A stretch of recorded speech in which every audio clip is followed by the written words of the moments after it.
Alright, got her off. Checking for leaks again just to double check. Everything's good. So, go ahead and close her up. And push your little splash guard back in place. Just kind of push her around. You'll get her to snap back in.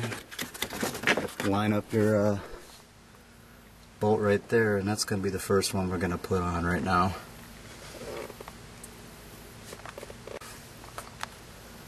Alright, go ahead and put our little 10mm nut back on there.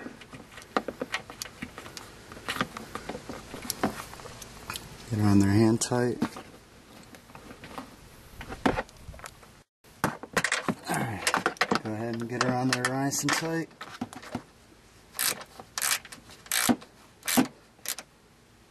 And that's good.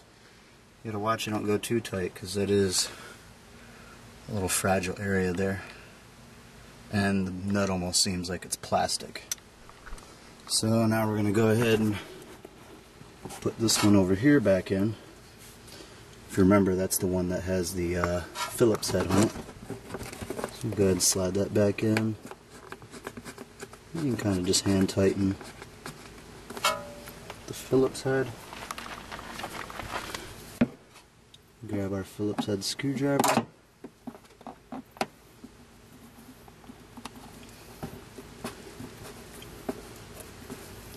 And just kind of tighten her down. Alright, that's nice and good. Now we got these two. On these two, I think I'm going to hold off. Go ahead and put the two 10mm nuts back on, or 10mm bolts back on under there. And then we can come back to here. That way we have a little bit of flex here. That way, in case you got to move the fender liner left or right, you got that play. Alright, we'll go ahead and put the first one here. And as you can see, definitely needed that play. Push it.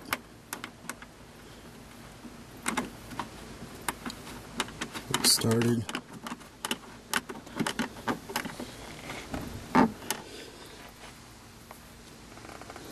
And grab our other one here. And we'll get her started up in there too.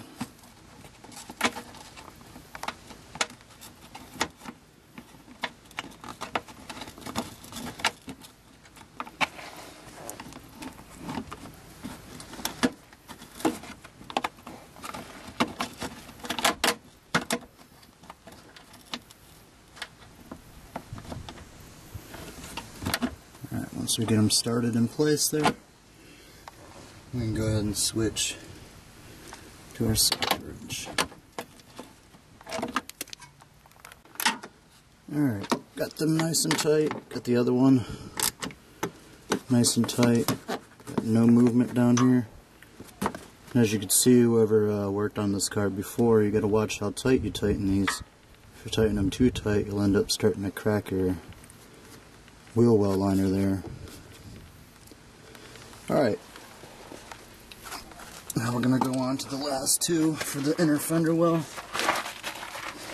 which are you two right here. These will be the easiest ones. Make sure your little tab is out.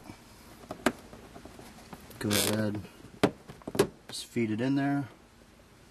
Once you get it in there, go ahead and push in the center. That way you lock it down. Got your other one here. Make sure that's out. Get her in there like that. Push in the center. And now we're all good. Wheel wells back in. You also got to make sure once you're doing the first bolt up in here, you're going to want to go ahead and make sure that you have this fender well within this lip here. Otherwise, it's probably going to get a little harder to push it back in there. Got it inside there. Got that on. Everything looks good. Now we can go ahead and put the wheel back on. Alright, we got our wheel back on.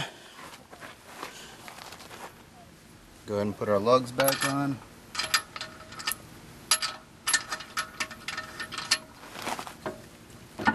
goes all the way on there.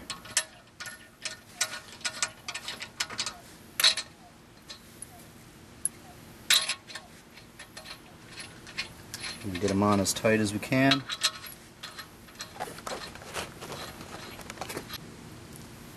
Alright, now we got them all nice and hand tight. I'm going to go ahead, get a little more leverage on there. Go ahead and get them a little bit more tighter.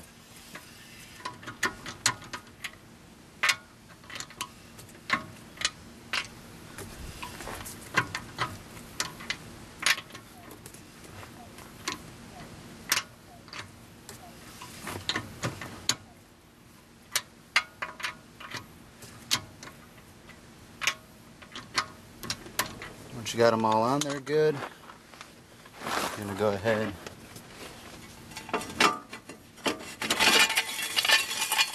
remove a jack stand or whatever if you used one. Once you're done with that, you can go ahead and lower it down, move the jack,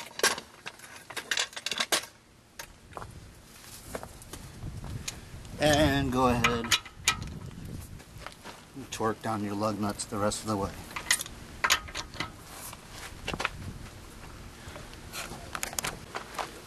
Alright, once you got everything torqued down, your job's pretty much done. You can go ahead and take it for a test drive. Make sure everything's still good. Now I'm going to do a quick tool breakdown just to show you it doesn't take too many tools to do this job. It's pretty straightforward, pretty easy. Got your lug nut remover. This is the Gorilla one in case some of you guys are interested and move on to one-piece lug nuts. It comes with the 4 standard size of lug nuts. You can actually spin this on both ways, and there's another one that comes with it with your 17 and 19, which is the one that you use on the stock lugs. I went with one piece, so I've got to use the 13/16, which is on this one.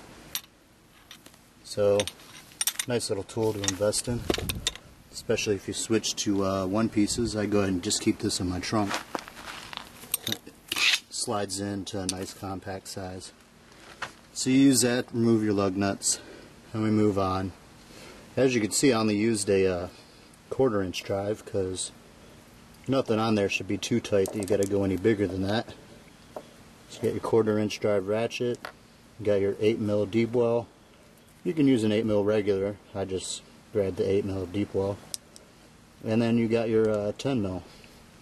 You might want to go ahead and grab the 10mm extended, because that one that's up in the little cave there, it's actually a nut on a bolt. And the bolt's pretty far. Then I've got my Phillips head screwdriver, pretty standard, and flat tip screwdriver. You don't have to use a snub nose like this, that's just what I grabbed. And then of course you've got your fuel line special tool. I know there's a couple people that have been posting wondering what this looks like. This is pretty much it. It's 5/16. I'll go ahead and grab the package here. Looks like this. Here's a part number for you. It looks like AC503. And they sell this at Advanced Auto. That's actually where I picked mine up at. And that's pretty much every tool that you're going to need for this job. All you people that seem to be